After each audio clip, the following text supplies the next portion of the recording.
बिस्मिल्लाहिर्रहमानिर्रहीम। अज़ीम नामा से अज़ीमुर्रहमान सिद्दीकी अर्ज़ कर रहा हूँ।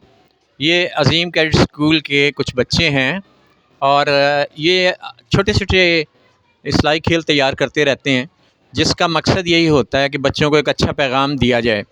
तो इन बच्चों ने एक ड्रामा तैयार किया है, उसका उन्वान है खेलें कम पढ़ें ज़्यादा। तो ये बच्चे अब इसका आगाज़ करेंगे।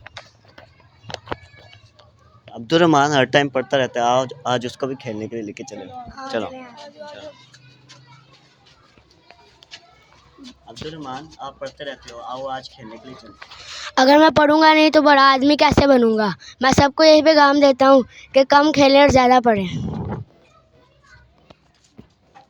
ये पैगाम जो है बहुत अच्छा पैगाम दिया इन बच्चों ने, और ये कहते हैं कि खेलें कम और पढ़ें ज़्यादा। तो आप ज़्यादा पढ़ेंगे ना बच्चों? चलें जी, फिर पाकिस्तान, अल्लाह हाफिज़।